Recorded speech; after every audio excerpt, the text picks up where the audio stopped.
Sejam muito bem-vindos ao Credcast, o seu podcast de assuntos de crédito. Eu estou aqui com uma pessoa muito especial, muito interessante também, o fundador de uma das primeiras plataformas de peer-to-peer lending do Brasil e que tem uma história, no mínimo, curiosa. Começou como executivo do mercado, depois foi empreendedor e fundador e se tornou banqueiro, senhores. Estou aqui hoje com o Bruno Saião, CEO e fundador da IO. E ele está aqui para compartilhar um pouco dessa história com a gente. Bruno, antes de começar, a gente queria conhecer o Bruno na pessoa física, antes do CNPJ. Quem que é o Bruno? De onde que ele veio? Qual que é a sua história? Legal, Marcão. Primeiramente, obrigado aí pelo convite aí. Muito sucesso aí pelo Credcast aí, nessa jornada nova aí. Mas, eu sou carioca, flamenguista, nascido e criado no Rio de Janeiro.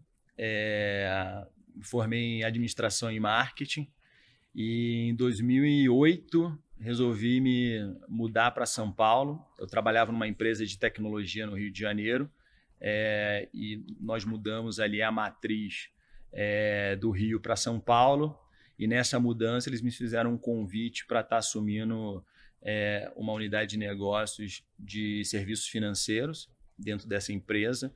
E aí eu topei o desafio e em 2008 eu me mudei para São Paulo e continuei aqui em São Paulo até resolver fundar aí a IO. E qual que foi o start, assim, antes da IO, qual que foi o bichinho que te chamou para empreender? Onde que você enxergou a oportunidade? Qual que era a lacuna do mercado? O que te despertou o interesse para falar assim, eu vou empreender em fintech? Tá. Bom, eu trabalhava antes em empresa de tecnologia em processo de transformação digital dentro de bancos, financeiras, factors, seguradoras e meios de pagamento. Basicamente transformando o processo físico em processo 100% digital com validade legal, jurídica, para ganho de eficiência, escala e etc. nos bancos, né? E aí eu comecei a perceber que quando entrávamos dentro de um projeto, seja num banco, numa financeira, numa seguradora, nós tínhamos uma quebra de paradigma muito grande e difícil de ser quebrada, de fato, né? Que era como que conseguiríamos transformar uns processos físicos que as pessoas estavam acostumadas ali a papel para lá, papel para cá e burocracia, para um processo 100% digital. E eu comecei a perceber que grande parte desse mercado vendia muito para fora, que era digital, mas os processos internos eram extremamente lentos, burocráticos. E aí que eu estava estudando nessa época ali, isso era mais ou menos 2014, mais ou menos ali, sobre economia compartilhada e economia colaborativa. E aí eu acabei conhecendo dois modelos de negócio que já estavam muito difundidos fora do Brasil, que era o peer-to-peer lending, que esse movimento começou em 2005 na Inglaterra, com a Zopa, que é uma das primeiras plataformas, e eu conheci a Found Circle, que era uma plataforma que estava crescendo muito ali na Inglaterra e já estava iniciando operação nos Estados Unidos, onde basicamente eles uniam investidores que queriam emprestar dinheiro para micro e pequenas e médias empresas lá na Inglaterra e no mercado norte-americano. Só que eles utilizavam uma pegada totalmente diferente, desde o processo de comunicação com esse público, com essas micro e pequenas empresas fazendo um match com esses investidores, e no processo de análise de crédito também. Eles utilizavam tecnologias como o Psychography Scoring, outras tecnologias que aqui no Brasil ainda não estavam sendo difundidas e nem falado sobre. E aí logo depois eu fui conhecer também a Upstart, que era uma outra fintech norte-americana, que foi fundada lá no Vale do Silício por ex-diretores do Google, onde que eu brinco que eles reverteram ali o status quo do mercado de fintechs, né? Eu costumo falar que no Brasil a grande parte das fintechs são mais fin do que tech, né? Os founders têm uma boa história no mercado financeiro, background de produtos financeiros, sim, mas muito pouco em tecnologia. E a Upstart não, ela era tech mesmo, a tecnologia era o centro do negócio. Os caras eram diretores do Google e eles gostavam de mercado financeiro, eles não conheciam profundamente. E a ideia dos caras era construir um modelo de score de risco de crédito que fosse mais eficiente do que o FICO, né? Que é como se fosse a nossa Serasa aqui no Brasil. E aí os caras tiveram uma sacada, precisamos primeiro capturar dados, levantar hipóteses e comprovar para ver se as hipóteses são verdadeiras ou não, para a gente começar a construir esse modelo. Então, quem me garante que quem tem ensino superior tem maior ou menor probabilidade na adimplência de quem tem ensino fundamental incompleto? Ninguém me garante. Testar. Preciso testar, preciso ver se essa hipótese é verdadeira ou não, e aí, com isso, nós vamos montando aqui um modelo. E eles resolveram montar uma plataforma de peer-to-peer lending para começar a capturar dados, começar a dar crédito, para depois eles montarem um modelo e começar a ofertar esse modelo de crédito para mercado, para bancos de pequeno, médio porte, FDICs, lá no mercado norte-americano. E aí eu fiquei fissurado nesses 2 cases, falei, tenho que montar alguma coisa nesse sentido aqui no Brasil. E aí foi aí que eu falei, vou parar de ficar trabalhando para os outros, montando processos para ganho de escala, eficiência e botando dinheiro no bolso dos outros. Vou começar a montar o meu próprio negócio baseado naquilo que eu realmente acredito, que eu acho que tem oportunidade aqui no mercado brasileiro. E no mercado brasileiro, você sabe bem, o mercado de crédito não é para amadores, é um mercado extremamente complexo, complicado, onde eu costumo falar que a gente corre atrás do próprio rabo o tempo inteiro, né, cara? O spread, todo mundo fala do spread bancário brasileiro ser extremamente alto, um dos maiores do mundo, mas também o brasileiro é um povo super criativo, tanto para o lado bom quanto para o lado mal da força, né? Então a gente tem um índice de fraudes, por exemplo, no mercado de crédito extremamente alto. Então você fica ali correndo atrás do próprio rabo. Você fecha uma porta, uma janela, que o fraudador descobriu, e no dia seguinte ele já está tentando te aplicar um outro tipo de fraude. E isso toma uma boa parte do spread bancário dos bancos. Então, por isso que o crédito é tão alto e as taxas são tão altas para compensar essa divergência aí. Entendi. Então, você comentou, né, que a maioria das fintechs do mercado são mais fin do que tech, que era o seu caso, né? Você era um profissional de produto ali, né? Isso lá em 2016, e 2015, 2016, onde tudo era mato aqui. Como que você trouxe a parte tech para dentro da IO? E já fala um pouquinho do começo da IO aí. A IO é uma plataforma de peer-to-peer lending para micro e pequenas empresas, é isso? Foi assim que começou? Essa foi a ideia. A ideia foi aplicar o que a Found Circle estava aplicando em termos de comunicação e tecnologia na Inglaterra e nos Estados Unidos, e utilizar também um conceito que a Upstart estava aplicando lá no mercado norte-americano, que era montar um modelo de crédito, uma plataforma de crédito que nós conseguíssemos posteriormente oferecê-la como white label para empresas que gostariam de estar ofertando crédito para sua base de clientes, parceiros e fornecedores. Então, essa era a ideia inicial. O primeiro passo foi, como você falou, eu conheço de tecnologia, eu não sou eu não sou desenvolvedor e tal, mas eu conheço bem, autodidata, estudar e conviver também.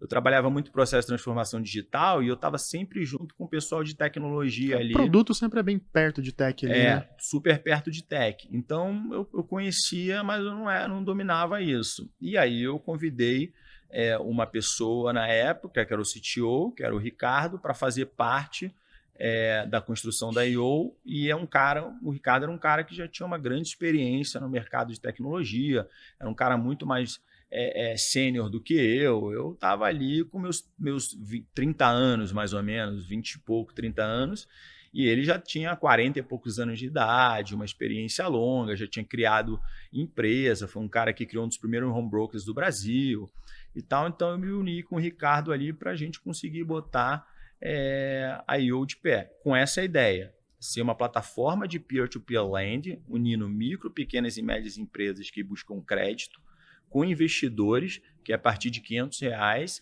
queriam emprestar dinheiro para essas empresas e ganhar ali o spread dessa operação, sem um banco sendo intermediário dessa operação. Então, mas essa era a ideia inicial, não era onde nós gostaríamos de ficar unicamente, exclusivamente. A ideia era... Você já tinha essa visão, né? Você falou uma coisa que me chamou muita atenção. Parece que você já tinha essa visão de fazer quase que o embedded finance, né? Não ir para o mar aberto, mas fazer a parceria com a empresa que quer dar crédito e trabalhar ali dentro de ecossistemas. Essa era a visão. Essa era a visão. E aí você precisou começar no mar aberto, assim como a Upstart, para provar o modelo e depois migrar para isso? Era isso mesmo. Essa era a estratégia. Primeiro montarmos a plataforma, abrir a mar aberto, ou seja, qualquer um podia pedir crédito dentro da plataforma e nós ali analisarmos as hipóteses, verificarmos o que funcionava e o que não funcionava, para depois a gente começar a trabalhar dentro de aquários, onde a ideia era começar a ter acesso a determinado tipo de informação que os bancos não têm e que os birôs de crédito também não têm, que é o dado de relacionamento da grande empresa para aquele pequeno empreendedor. Então, isso era onde queríamos chegar lá no final do dia, só que a gente precisava comprovar tudo isso. Então, por isso foi a ideia de lançar primeiro uma plataforma de peer-to-peer, como a Upstart fez, para capturar esses dados. E eu lembro, na época, um dos primeiros parceiros era o BancFácil, que virou a Acreditas. Isso. Então, o BancFácil era meio que um marketplace ali também e tal. Então, nós fizemos uma parceria com eles para processo de solicitação de crédito, para captar dentro da nossa plataforma as solicitações e a gente publicar lá. E esse foi o pontapé inicial. Tá. Vamos explicar para o pessoal o que é o peer-to-peer lending, né? Tá. Que é essa operação que permite que pessoas emprestem dinheiro, no seu caso para empresas, mas poderiam ser para outras pessoas também, né? E se remunerem com isso e, claro, corram um risco decorrente dessa operação. Como eu falei, esse movimento começou lá em Inglaterra em 2005, né, e ganhou força pelo mundo inteiro, então já é um mercado super difundido no mercado norte-americano, China também, Europa e tal. E a ideia é essa, como que eu faço match entre essas duas pontas? Pessoas que buscam crédito com pessoas que estejam dispostas a emprestar para essa ponta que está buscando crédito, seja uma pessoa física ou uma pessoa jurídica. Nós temos plataformas que fazem um match entre pessoa física para pessoa física, pessoa jurídica. Crédito estudantil, uma pessoa precisa de tomar crédito para financiar a sua universidade, tem uma outra ponta aqui que empresta esse dinheiro para ajudar. Então, existem diversas plataformas espalhadas pelo mundo em relação a isso. Só que diferente do mercado como Estados Unidos, Europa e China, onde lá o peer-to-peer era de fato de ponta a ponta ou de pessoa para pessoa, aqui no Brasil a gente tem uma entidade regulatória super presente, né, que é o Banco Central. Que legal falar super presente, né, para não falar outra coisa assim. E você só pode emprestar dinheiro no Brasil se você for uma instituição financeira. Qualquer coisa diferente disso é agiotagem. Crime. Agiotagem é crime, estaria todo mundo preso. E já em 2010 teve já um movimento no Brasil de uma plataforma de peer-to-peer, onde o pessoal teve uma visitinha da Polícia Federal e CVM, etc. Conhecemos a história. Então, foi quando eu vi que já tinham duas plataformas que estavam começando aqui no mercado brasileiro, e eu busquei lá o pessoal do Pinheiro Neto Advogados para ajudar a gente a montar ali um memorando de entendimento de como que essa operação poderia funcionar de forma legal, para não termos nenhuma visita da Polícia Federal, e aí meio que nós submetemos esse memorando de entendimento para o Banco Central, e o Banco Central deu o sinal verde para, começa esse processo, tá ok, porque nós descobrimos na época uma brecha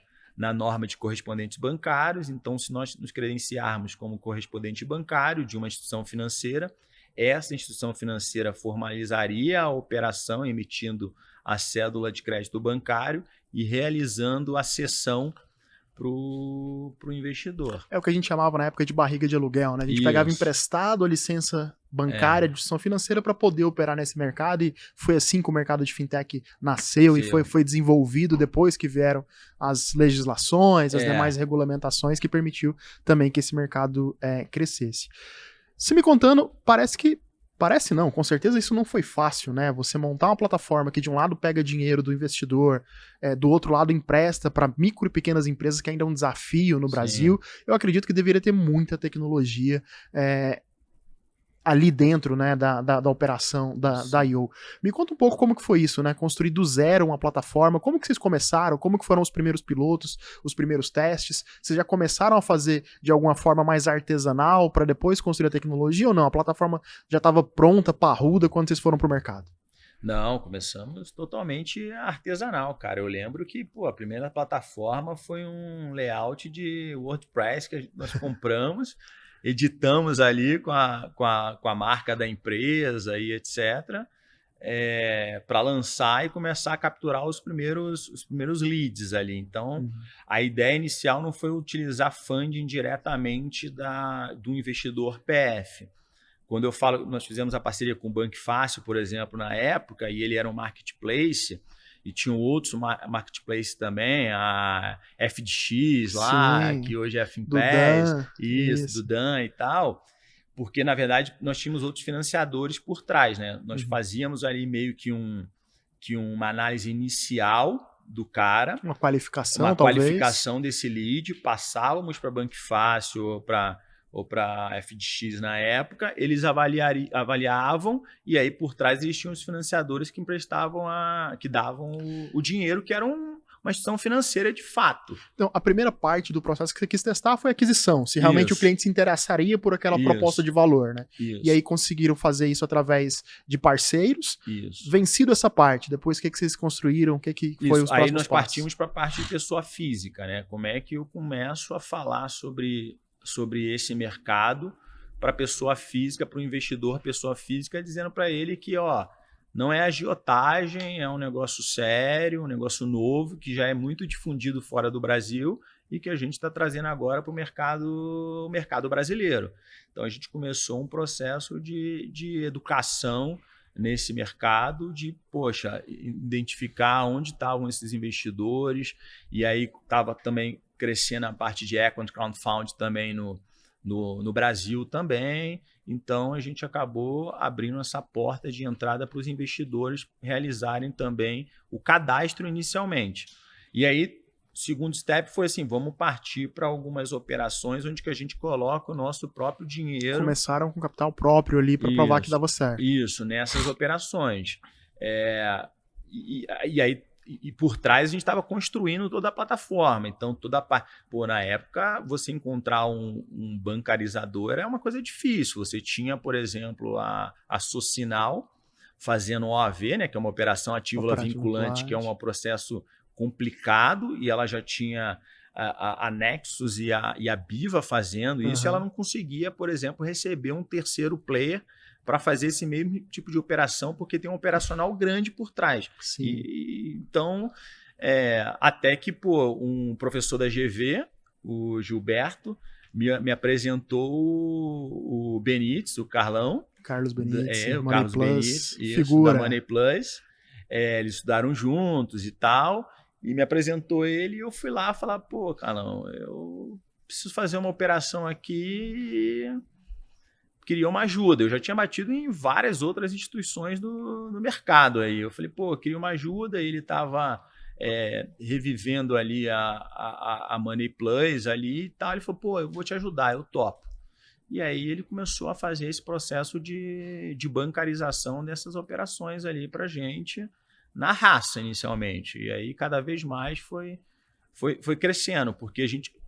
Foi mais ou menos como a gente começou esse processo de emissão de CCB e cessão para os investidores, que era um processo muito mais fácil, muito mais rápido do que uma operação ativa vinculante. E acabou que depois isso foi que o mercado aderiu e abandonou a operação ativa vinculante ali.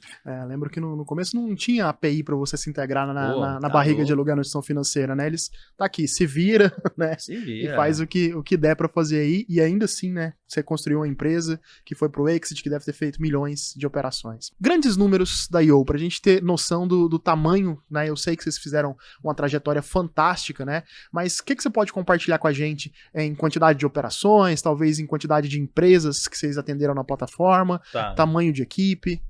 Não, só para explicar o processo como um todo, né? Então, nós lançamos em 2016 a plataforma, em 2017 nós fizemos uma captação via Equity Crowdfund, em 2018 fizemos mais uma captação, então o primeiro cheque nosso foi um cheque de R$500 mil, o segundo cheque em 2018 foi um cheque de 1,2 milhão, e em 2019 nós recebemos um aporte aí de 3 fundos de Venture Capital de R$6 milhões.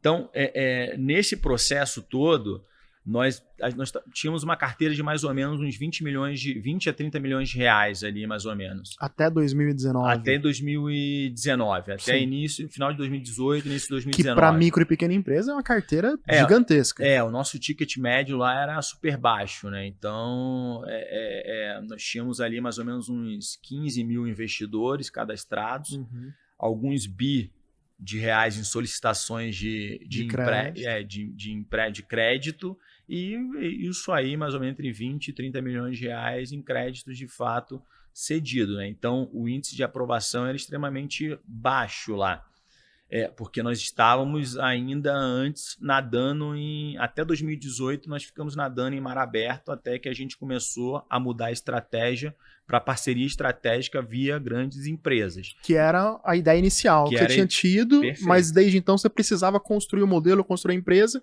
para chegar na empresa e mostrar o que você tinha. Isso, o que tinha. Então a gente precisava construir essa carteira de crédito, comprovar essas hipóteses, verificar o que funcionava e o que não funcionava, para depois a gente poder entrar nesse mercado de parcerias estratégicas. E quando nós entramos nesse mercado e fizemos parcerias com iFood na época, várias outras empresas, BNDES, etc., aumentou muito o nosso volume de solicitação de crédito.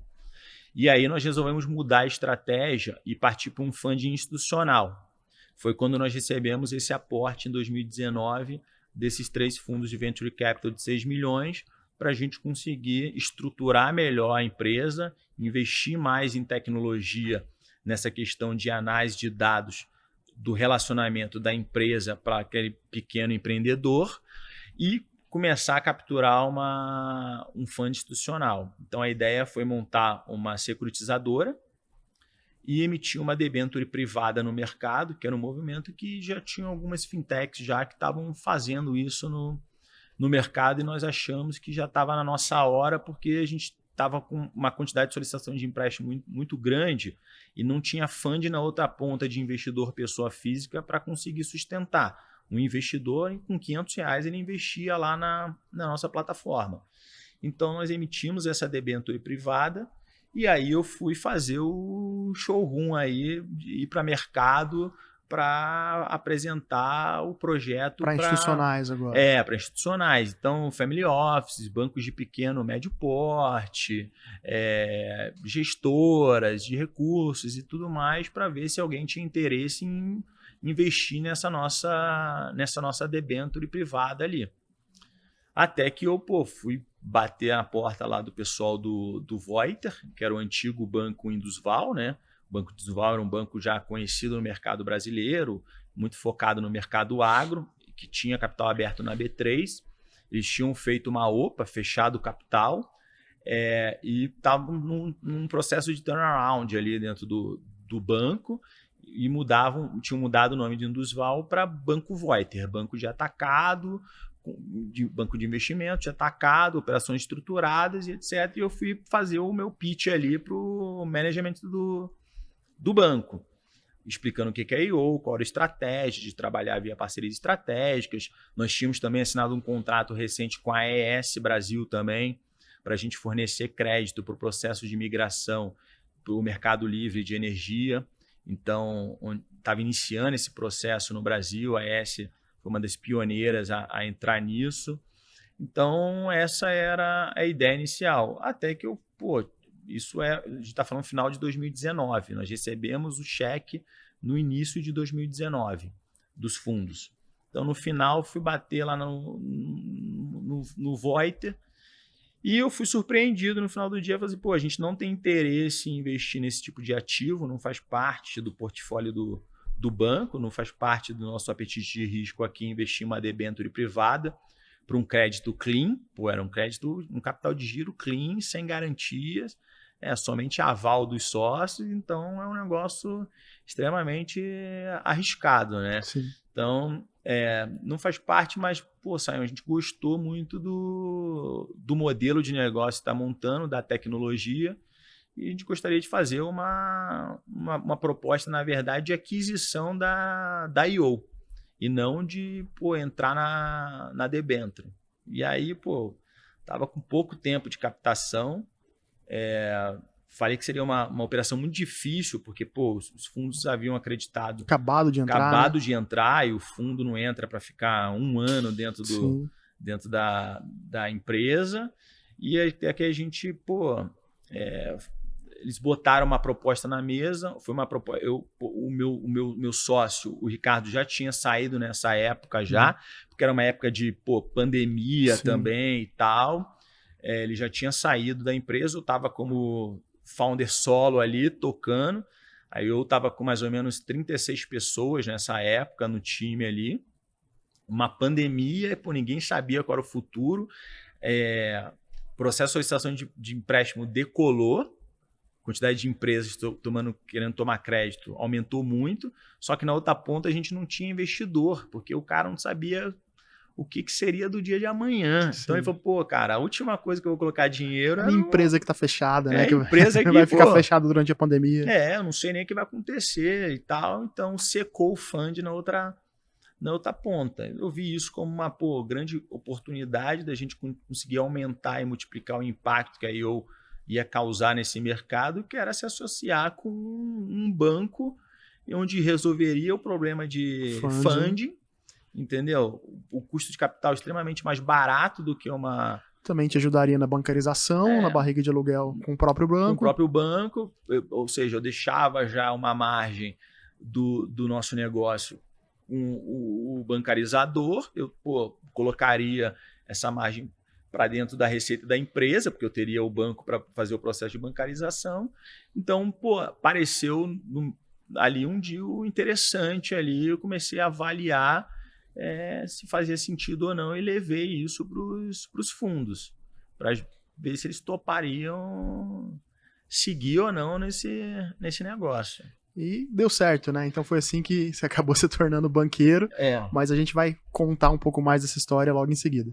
Lembrando que o Credcast é um oferecimento da PIC Digital. A PIC Digital é a primeira plataforma de benefícios corporativos a oferecer empréstimos sem juros para funcionários de empresas conveniadas. Isso mesmo, empréstimos sem juros. Então ficou curioso? Acesse pic.digital e conheça. Bruno, você contou pra gente um pouco da história da I.O. e contou pra gente que lá no começo, né, você já tinha essa ideia de fazer meio que um embedded finance, em vez de ir para um mar aberto, fazer crédito para ecossistemas de empresas. E aí, a empresa começou a crescer, fez rodadas de investimento e logo foi comprada pelo Let's Bank, através lá do Voiter, certo? Isso. E aí, eu sei de muitos cases bacanas que vocês realizaram lá. Compartilha pra gente um pouco como é que foi agora poder executar essa estratégia que você já tinha lá no começo, de fazer um embedded finance, de trabalhar em ecossistemas fechados de crédito. Tá, legal.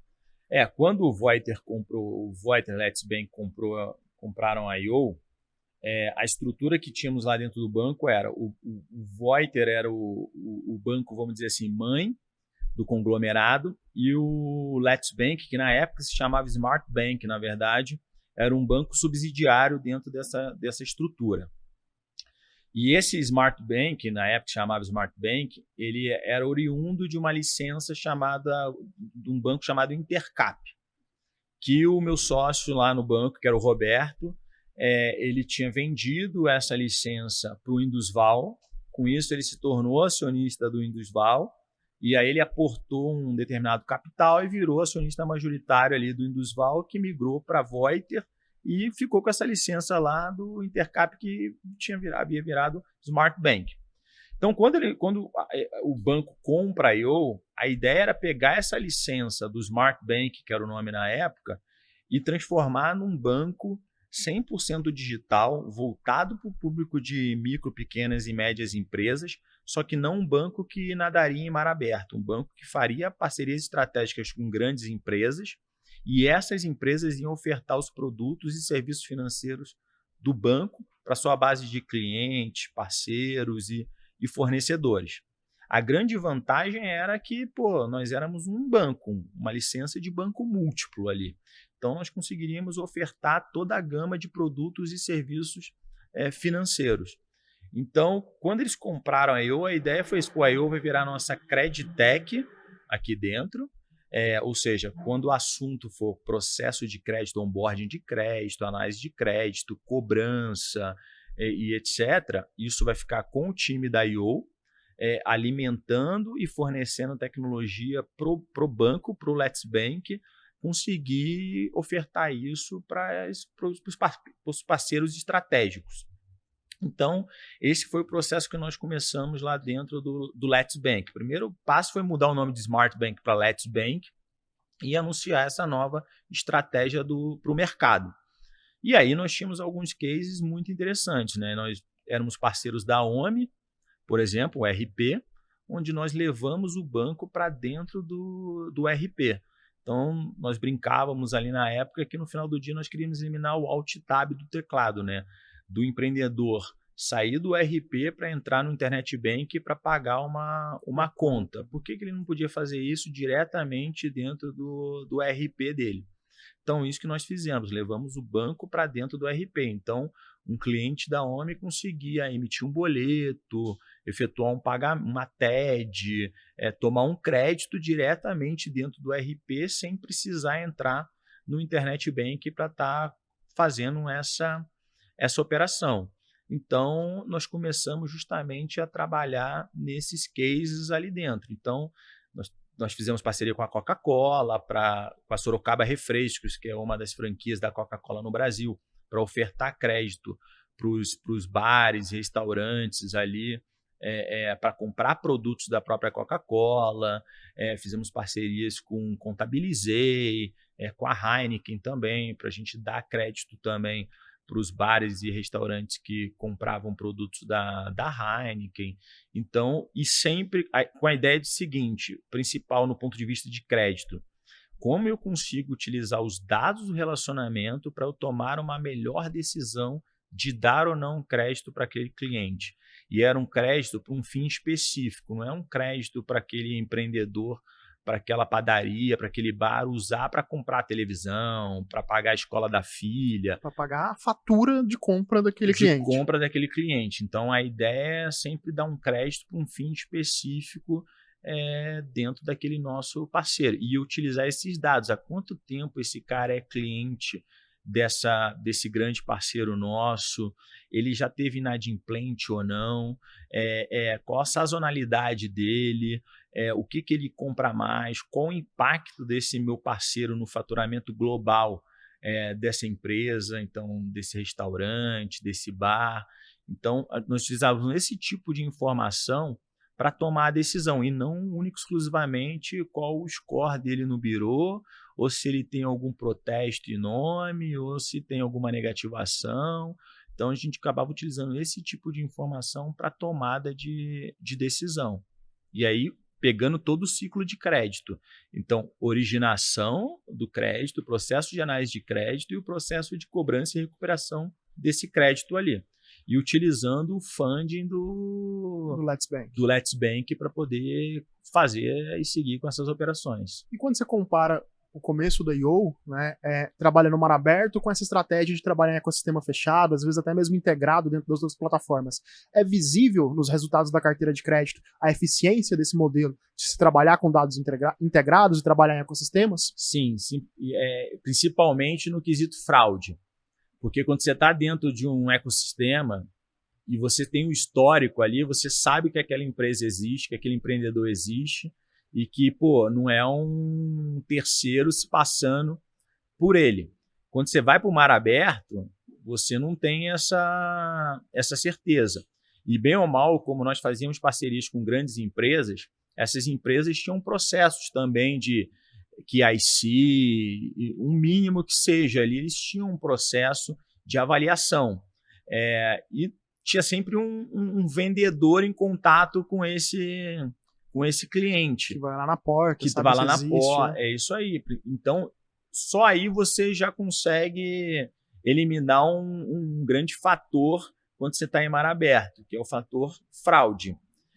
Quando você começa a dar crédito também para fim específico e não simplesmente um capital de giro para deixar ele fazer o que ele quer, você também elimina uma boa parte que é a questão do risco, né? Existe ainda o risco, nada é 100% garantido, mas eu estou dando um crédito para o cara comprar mais produtos para ele vender lá na ponta, aumentar o faturamento dele, e eu estou aumentando o prazo de pagamento com ele também. Então, enquanto que quando ele comprava direto com esse nosso parceiro, ele tinha um prazo de 7, 12 dias para pagar, com a gente ele conseguiria esticar esse prazo para 15, 21, 30, 45 dias para efetuar o pagamento. E com isso ele conseguia girar mais ali no ponto de venda aquele produto para ele conseguir se capitalizar e pagar o empréstimo e comprar mais produtos ainda. Então, essa foi a estratégia. Cara, excelente. E você é um cara que, como contou pra gente, fez diversas operações de crédito aí na IO, depois junto com o Let's Bank. Agora a gente queria dar dicas para quem tá nesse mercado, quer entrar nesse mercado, quem já faz ou quem quer começar uma operação de crédito. Vamos começar pela parte de cadastro. Você já viu muita coisa, você já viu muita tentativa de fraude. Quais são os princípios ou as dicas que você possa dar para quem quer fazer um cadastro bem feito de um tomador de crédito? Melhores práticas. Legal. Acho que o mercado evoluiu muito, né? Lá atrás eu lembro que nós tínhamos um formulário que o cara preenchia e, você utilizar tecnologias de face match e outras coisas eram muito caras para as startups e para as fintechs, e você não tinha muita opção no mercado. Hoje em dia você tem grandes empresas aí, boas empresas, tanto no Brasil quanto fora do Brasil, que te auxiliam nesse processo, né? De OCR, documentoscopia, de você verificar se aquela CNH, se aquele documento é um documento verdadeiro ou não, e a tecnologia de face match também, você tem a parte de assinatura digital. Então você tem hoje em dia ferramentas aí super evoluídas para te ajudar nesse processo de onboarding ali de tomador do crédito, onde você consegue confirmar se aquelas informações são realmente reais e verdadeiras ou não. No mercado de micro e pequenas empresas no Brasil, a pessoa física se confunde muito com a pessoa jurídica, né? Então, o empreendedor usa o dinheiro da conta da empresa para pagar uma conta pessoal e da conta pessoal para pagar uma conta da empresa. Então, o Open Finance, por exemplo, ele vem para te auxiliar a conseguir identificar esses padrões aí, como que está o comportamento desse empreendedor, tanto na física quanto na pessoa jurídica, né? Então, hoje em dia, esse processo está muito mais evoluído, né? Então é isso, cadastro tem essas dicas, né, de eventualmente usar uma plataforma de biometria, até mesmo, né, começar a olhar para o Open Finance para ver o comportamento de pessoa física e pessoa jurídica. E vamos falar agora de Credit Score, dicas para modelagem e risco de crédito. Os mais antigos contam para gente que a análise de crédito do banco antigamente era feita na agência, né? Que o mais comum era o gerente geral apertava sua mão e de acordo com a força do aperto de mão, ele te dava ou não te dava o limite, ou se você trouxesse o talão de cheque de outro banco, você já tinha crédito naquele banco, mas hoje já não dá mais para ficar na subjetividade, não dá para mim olhar para um cliente e decidir se eu vou ou não vou dar crédito para ele, eu preciso ter critérios objetivos para tomar aquela decisão, para garantir que a minha análise vai ser feita com qualidade. Quais são as boas práticas, o que você tem visto de análise de crédito, tanto no Brasil quanto lá fora, que você pode dar de dicas para os empreendedores que querem olhar para essa parte? Tá. Não, legal. Vou falar primeiro fora do Brasil, coisas que eu já vi lá fora e que ainda não estão sendo aplicadas aqui no mercado e no mercado brasileiro, né? Essa questão, por exemplo, que eu citei no início do Psychography Scoring, que era aplicado lá na Found Circle, né? Onde a ideia central é eu identificar se aquele cliente ele tem maior ou menor propensão de ficar inadimplente no futuro, né? Baseado em perguntas comportamentais, baseado em questionário. Isso, baseado na navegabilidade dele, no processo de solicitação de empréstimo. Comportamental da web. Da web ali, isso. E algumas perguntas também para identificar o perfil, se ele tem um perfil mais imediatista ou não, se ele é uma pessoa organizada ou não. Eu ouvi dizer até horário, né? Dependendo do horário que o tomador de crédito está fazendo a simulação, fazendo proposta, isso pode dar insights da tendência. Se ele digita um determinado, por exemplo, você pergunta qual a renda mensal digita dele. E apaga. Digita e apaga, sabe? Vai numa outra página e depois ele volta. Então, esses comportamentos, eles denotam algumas questões para se ficar atento, né? A questão de documentação também, ele faz o upload de um documento, aí apaga esse documento, demora um certo tempo e depois faz o upload de outro. Então, tem essa questão comportamental que é utilizada lá fora do Brasil, né?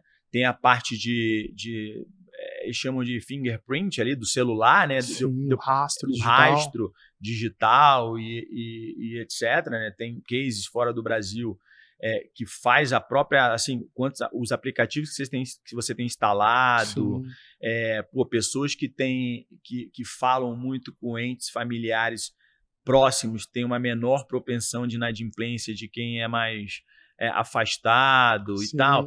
Então, tem várias tecnologias que funcionam lá fora, que eu já vi sendo aplicados lá fora, em cases de sucesso, que eu ainda não vi ainda no mercado brasileiro, né? Então, esse do Psicograph Score, ele mostrava lá 2 quartos, um quarto super arrumado e um quarto bagunçado. E ele te perguntava qual que te parece... Não, o que parece mais... Qual dos quartos parece mais com as suas finanças? Ou, você ganhou na Mega... Você ganhou um dinheiro, você ganhou 20 mil. Você prefere receber esses 20 mil agora ou esperar 6 meses e tirar 30 mil? Para ver se a pessoa tem ali uma noção de matemática financeira, se ele é mais imediatista ou não. Então, isso ainda eu não vi ainda sendo bem aplicado aqui no mercado brasileiro. Mas, assim, lá, não quer dizer que porque funciona lá fora que aqui no mercado brasileiro vai funcionar. Eu brinco, o mercado brasileiro de crédito não é brincadeira, é uma coisa extremamente... desafiadora e, poxa, toda vez principalmente para micro e pequena empresa. Principalmente. Para PJ nem se fala, para PJ como um todo, mas micro e pequena empresa nem se fala. Então você ainda tem aí algumas coisas que têm que ser feitas aí, tecnologias sendo utilizadas e testadas aqui no mercado para verificar se realmente faz sentido ou se não faz sentido, né? Então, isso é o que eu vejo lá no banco. Nós tentamos muito criar um modelo de crédito baseado nesses dados de relacionamento dos nossos parceiros ali para tomar a decisão. E crédito não adianta, você tem que dar crédito para saber se funciona ou não.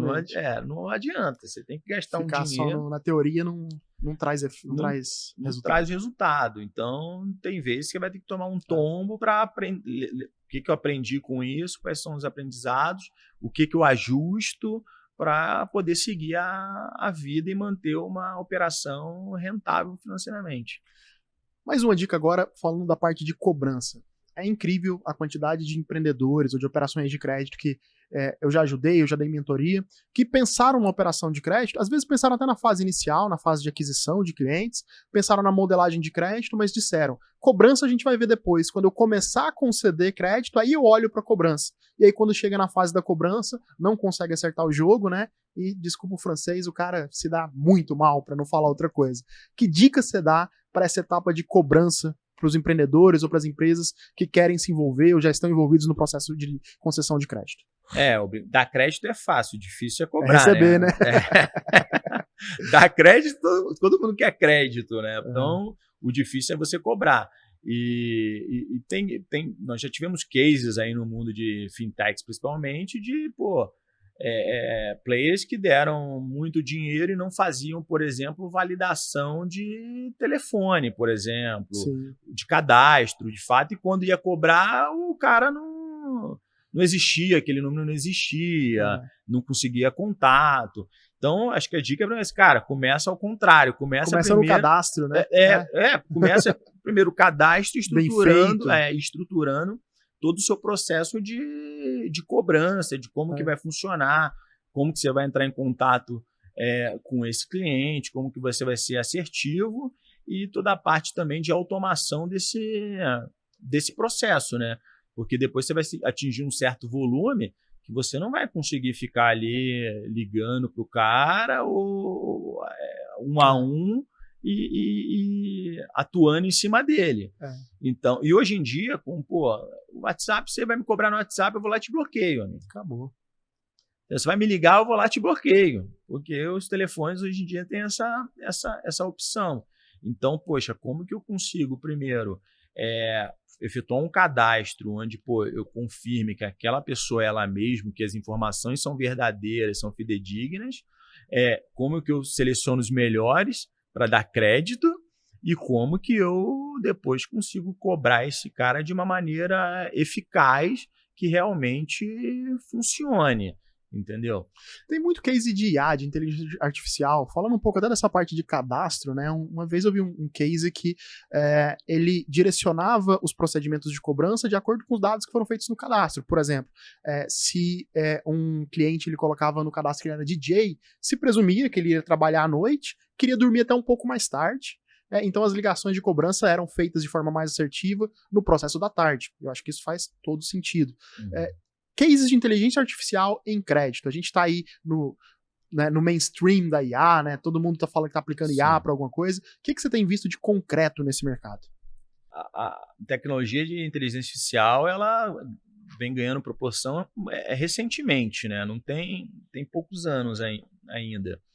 Então, eu ainda não vi... eu tenho algumas coisas surgindo fora do Brasil, coisas interessantes relacionadas a crédito, voltada para crédito, mas nada ainda que seja concreto e concreto. Isso.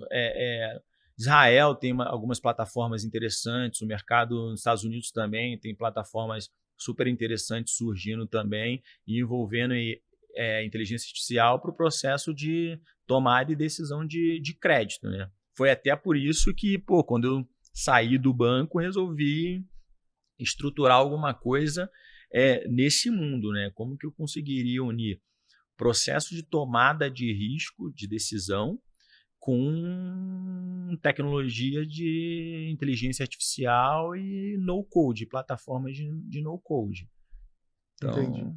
Bruno, é um desafio gigantesco montar uma esteira de crédito. Então você tem que se preocupar na parte de aquisição, de cadastro, quais são as etapas, a forma que você vai organizar essas etapas. Depois você tem que conectar os prestadores, né, os prestadores de KYC, de documentoscopia, os birôs de crédito, né, são às vezes birôs de dados, birôs de consultas externas, e depois você ainda tem que integrar finalmente ali a parte de cobrança.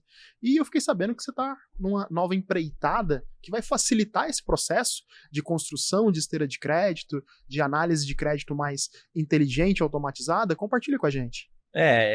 Isso mesmo, né? Eu comecei a perceber que o mercado, lá atrás, né, quando nós começamos e tal, com esse mundo, era totalmente cold, né? A gente precisava de desenvolvedores dentro do time para a gente colocar nossos produtos e serviços no ar, né? E aí todo mundo precisava de desenvolvedor contratar, né? Então a gente viu o boom aí crescente na contratação de profissionais da área de tecnologia, principalmente desenvolvedores, né? E chegou um determinado momento que tinha até uma certa guerra ali entre as empresas de um roubar, entre aspas, aqui, outro, né? o funcionário do outro, né? E aí a gente viu cada vez mais a remuneração desses profissionais inflar e crescer absurdamente, pessoas que não tinham perfil de sênior ganhando remuneração de profissionais que tinham senioridade 10, 15, 20 anos de mercado, né? E aí, quando veio a crise, o mercado começou a fazer um pouco dessa correção, né? E fora do Brasil começou a surgir plataformas de low-code, né? Como que eu consigo colocar um produto sem precisar de um desenvolvedor? Eu continuo precisando, mas minimamente. não minimamente ali de um desenvolvedor. Então, começaram a surgir fora do Brasil essas plataformas low-code e o mercado começou a fazer essa correção no mercado de desenvolvedores aqui, que todo mundo começou a fazer layoffs aqui no mercado brasileiro, né? Então, antigamente, você tinha muita demanda e pouca oferta de profissionais para isso. Quando começou os layoffs, eu brinco que o mercado começou a trocar folha, né? Eu mando esses caras que estão ganhando rios de dinheiro aqui não tem perfil de sênior, embora, e vou contratar o cara que tem realmente o perfil de sênior, mas pagando mais barato para ele ali e tal. Isso foi um movimento natural que teve. E com o advento da inteligência artificial, começou a se surgir fora do Brasil plataformas no-code. Poxa, como que eu consigo colocar produtos e serviços de forma fácil e rápida no ar, sem eu precisar desenvolver uma linha de código e sem eu precisar contratar desenvolvedor? Como que um analista de crédito meu consegue subir uma política de crédito de forma fácil e rápida, drag and drop, colocar isso no ar, testar e verificar se faz realmente sentido, para aí sim a gente investir mais. E essa velocidade é tudo, né? Essa capacidade de colocar no ar e testar rápido. É tudo. Então eu comecei a ver que começou a surgir um movimento forte fora do Brasil de orquestradores de decisão no-code. Foi aí que eu resolvi montar a Sync, né? Que é essa nova empreitada que eu comecei. Sync. Então, Sync, isso. A Sync é uma plataforma unificada de risco, no-code com IA. Então, ela é voltada para processos de onboarding, risco, fraude, compliance e crédito. Então, você consegue montar um processo de análise de crédito, de onboarding, de compliance, de forma fácil e rápido, drag and drop, arrastando caixinhas, fazendo as conexões, montando a sua árvore de decisão, e assim que é responsável pelas integrações junto com os data providers, que a gente chama, com os provedores de dados. Então, nós começamos a fazer parcerias estratégicas com birôs de créditos, plataformas de KYC, lavagem de dinheiro, plataformas de segurança, plataformas de disparos de e-mail, de comunicação e etc., onde você facilmente consegue montar o teu fluxo ali na sua árvore de decisão, integrar esses provedores, esses data providers, e colocar a sua solução de forma fácil e rápido no ar para capturar os dados, enriquecer os dados desse cliente, e aí você montar a sua árvore de decisão para onde você vai, se você vai querer dar ou não um crédito, vai aceitar ou não esse cliente abrir conta com você, e por aí vai. Então a gente falou um pouco da trajetória da IO, né, de 2015 até alguns anos para você conseguir desenvolver, montar a operação e escalar. Com a Sync agora, o empreendedor que quiser montar a sua IO vai poder fazer isso em talvez alguns dias, semanas ou poucos meses. Perfeito, é exatamente isso. A ideia é você conseguir, por exemplo, subir um processo de onboarding de crédito e de análise de crédito de forma fácil e rápido, sem precisar de desenvolvedor para isso, e testar ali e conseguir fazer as modificações necessárias também de forma fácil e rápido. Já com todas as integrações com os birôs, com os agentes externos. Isso, com todas as integrações prontas ali para você conseguir ativar essas integrações com redundância também. Eu uso um birô A, mas se esse birô A estiver fora, eu quero usar o birô B no processo. Eu uso a empresa de KYC, lavagem de dinheiro A, eu quero utilizar, e se ela estiver fora, eu quero utilizar a B. Você consegue configurar tudo isso e tudo integrado com a Lisa, que é a nossa inteligência artificial, que ela consegue identificar padrões também e trazer insights também e pontos de atenção para você. Então, se analisou um determinado cliente, ela consegue resumir esse cliente para você, ou seja, quais são os dados que foram enriquecidos nesse processo, quem é esse cliente, se ela recomenda ou não você dar crédito para ele, ou abrir conta, ou você bloquear esse cliente, e também se os pontos de atenção, né? Então, poxa, por exemplo, esse cliente ele tem um protesto, por exemplo, no nome dele de 2.000 e tal, do valor tal, então isso é um ponto de atenção que você tem que tomar cuidado para você dar ou não, decidir dar ou não o crédito. Então, a ideia da Lisa é ela analisar esses processos, esses clientes, resumir para você e te auxiliar no processo de tomada de decisão. Então, é mais simples ainda, né? Porque ainda que seja quase que um Kanban, montar caixinhas drag and drop, presume-se que para fazer esse processo precisa ter um conhecimento mesmo que mínimo de etapas de crédito. Mas com a Lisa eu posso perguntar para ela, Lisa, o que eu posso fazer para melhorar o limite desse cliente, ou se eu devo ou não devo aprovar esse cliente, é isso? E é isso mesmo. E você consegue fazer um monitoramento também desse cliente, né? Você consegue determinar que de 30 em 30 dias ele rode num determinado processo criado por você para eu verificar se esse cliente, por exemplo, teve uma piora no score de crédito dele junto a um determinado birô, ou se ele teve, por exemplo, um processo de negativação ou de protesto, ou um processo, por exemplo, nesse período. Então, você faz esse monitoramento desse cliente e a Lisa vai te dar esses insights e vai te dar esses alertas. Ó, o cliente XPTO,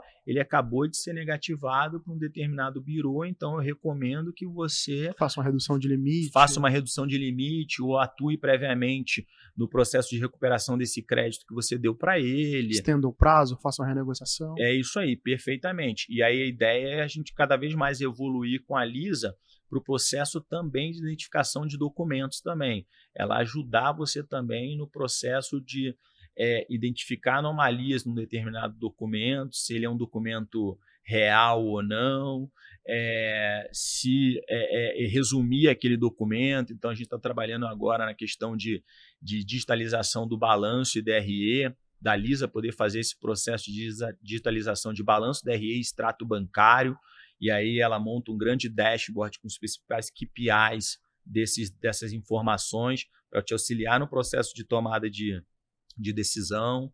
Então, cada vez mais a gente vai incrementando a Lisa para ela poder ajudar em todo esse processo, não só voltado ao mundo de crédito, mas qualquer outro processo. Então, por exemplo, muitos RHs fazem um processo ali de Low Employment. Então, quando vai contratar uma pessoa, faz uma validação mínima ali para saber quem é esse cara, se ele tem algum problema ou não e tal. Então, a gente também consegue auxiliar também nesse processo onde você monta lá o processo, o RH monta o processo lá, joga o CPF lá, ela roda e a Lisa consegue te falar, ó, baseado na tua política ou baseado na tua árvore de decisão, minha recomendação é você contratar essa pessoa ou não. E que estágio que vocês estão hoje na Sync? Estão fazendo MVP? Estão construindo a solução? Quando que vai estar aberto para o público, para os primeiros clientes acessarem o produto? A gente está rodando hoje em dia esse produto num grande cliente, que eu ainda não posso divulgar o nome, mas é um cliente do mercado financeiro, é um banco. E a ideia é para final de janeiro, início de fevereiro, a gente divulgar a plataforma como um todo a público para conseguir atender uma gama maior de clientes aí. Então, a gente vem nesse processo de construção já há um certo tempo, testando nesse nosso cliente atual ali e fazendo alguns ajustes para aí sim a gente conseguir abrir para mercado e conseguir receber outros clientes. Então, essas soluções todas que eu falei, nós estamos testando com esse nosso cliente lá, inclusive essa parte de balanço, DRE, análise dos dados. A Lisa, hoje em dia, ela já consegue pegar todas as principais informações no balanço DRE e os cálculos de liquidez seca e etc., e fazer todos esses cálculos, endividamento, e deixar tudo isso mastigado para o analista ajudar o analista ali a tomar uma decisão ou levantar certos insights ali para ele ficar atento se vai querer dar o go ou no go naquele cliente. Bacana, cara. Não vejo a hora de poder testar aí a Sync também. Opa. Estamos indo para a fase final do nosso podcast e chegou no momento X9, o momento cagueta aqui. A gente trouxe nessa temporada diversos empreendedores que ajudaram a escrever a história do crédito no Brasil. Começou, como se diz em alguns lugares, quando tudo era mato, né? Processos não digitalizados, processos físicos e offline. Mas eu quero saber, para você, Bruno, quem são os empreendedores, as empresas, referências desse mercado? Para quem que você olha, admira e fala, ó, deveríamos olhar mais para essa pessoa, ou essa pessoa é um case, uma referência, na sua opinião? Cara, eu gosto muito do case do Nubank, né? Eu acho que, todo mundo, Davi, a Cris, o que a turma fez lá e vem fazendo, né? Criaram um banco ali do zero para bater de frente com as grandes instituições financeiras que a gente tem no Brasil, que já tem séculos, algumas já. Então, é um case que eu gosto bastante, e principalmente no ponto de vista de crédito também. Eu, por muito tempo, venho acompanhando o andamento da carteira de crédito do Nubank, é claro, pelos números, pelos São públicos, balanços né? que são divulgados, né? E, pô, como eles vêm conseguindo manter ali toda a questão de inadimplência, como é que eles fazem um processo de avaliação. Eles compraram recentemente, inclusive, uma fintech fundada por brasileiros lá no Vale do Silício também, de inteligência artificial Sim, sim. também e tal, e como eles são rápidos no processo, como que eles testam antes de ir a mercado de fato. Sim. Então, acho que é um case que eu admiro bastante também. E aí tem esses cases que eu te falei, né? Eu gosto muito do case da Upstart ainda, que é uma empresa que até hoje existe ainda no mercado lá fora do Brasil. E aqui no Brasil, acho que basicamente, tem muito empreendedor que eu admiro aqui. Eu acho que tem muita gente guerreira aqui que passou por Brasil. Cara, É. é complexo, é Só de difícil, empreender no Brasil já merece já uma medalha. merece uma medalha, entendeu? E, o pessoal acha que é fácil, que, tá em alta, né? Empreender é legal pra caramba e É, tal. E, não é uma coisa nada fácil. É uma coisa, difícil pra caramba. Você tem que abrir mão de muita coisa. É uma coisa muito solitária, né, cara? É sim. um loop de emoções muito grande, né? Você, acorda com uma notícia super positiva de que, um cliente fechou com você e tal, e, vai dormir com um dos seus principais funcionários pedindo demissão porque recebeu uma proposta de um Concorre. outro player que você não consegue cobrir de jeito nenhum. Então, é uma montanha-russa aí de emoções aí. Não é fácil, não. Tem que ter muita resiliência, tem que muito apoio da família, principalmente, e tal. Eu, graças a Deus, minha esposa sempre me apoiou nesse Bacana. processo aí, sempre segurou a barra, porque não é fácil, né? Todo mundo só vê a coisa boa, né? Mas todo o processo, toda a jornada é uma jornada complicada. Você sabe bem disso, porque passou também por isso tudo. Brunão, você tem uma história incrível, assim. Você começou num mercado que era altamente complexo, com ausência de integrações, ausência de regulações ou de parceiros estratégicos que pudessem atender a ideia que você queria executar naquele tempo. Recebeu rodadas de investimento, escalou e vendeu a empresa. Então você fez uma história muito bonita nesse mercado de crédito. Mas o que você tem de visão dos próximos passos, seja da sua empresa, seja da sua carreira? Que legado que você ainda quer deixar nesse mercado?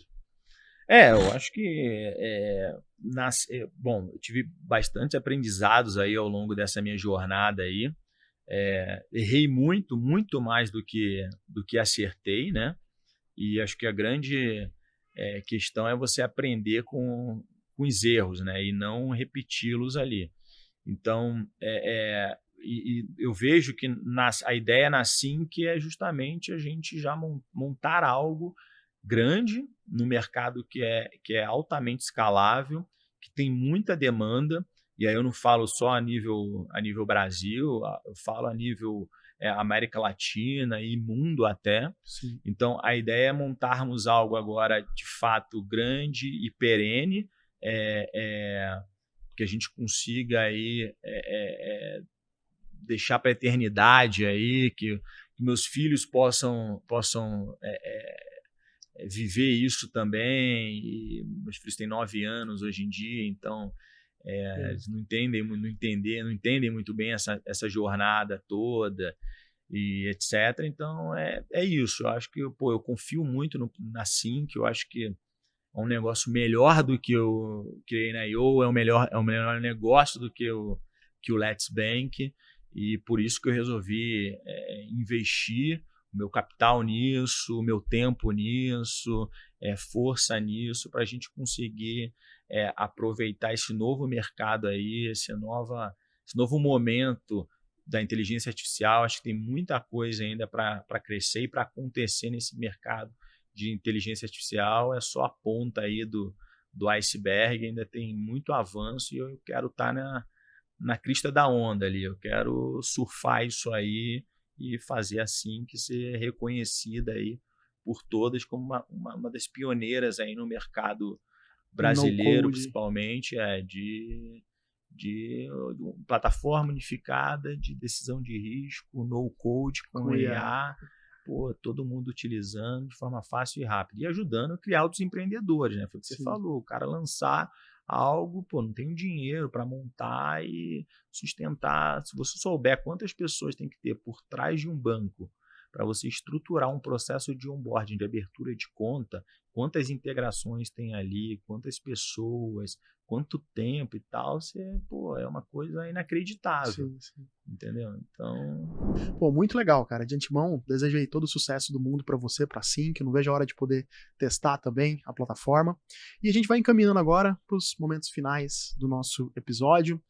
Você que está assistindo a gente pelo YouTube, não esqueça de se inscrever, curtir esse vídeo, eventualmente compartilhar com outros empreendedores, com outras pessoas que possam se interessar pelo assunto de crédito. E verifique também nossas outras redes sociais, o Instagram, o Spotify. E eu queria passar para o Bruno para deixar aí as suas palavras finais desse episódio. Boa, Marcão. Eu que agradeço aí pelo convite aí. Eu não sou um cara muito de dar entrevista, de participar. Eu prefiro mais eu sou low profile, eu gosto de ficar na minha ali, trabalhando, focado e tal, mas, quando você é um amigo de longa data, a gente passou vários momentos aí nesse período todo, e aí quando você me convidou, não podia dizer não e estar aqui presente. Então, obrigado aí pelo convite. Muito sucesso para o Credcast aí, para os seus novos empreendimentos também, que eu sei que você está aí tocando também. E, conte comigo porque for necessário. E parabéns e sucesso. Obrigadão. Obrigadão pela presença, Bruno. Vai ficando aí. Um abraço, então, para todo o público do Credcast. Valeu, pessoal.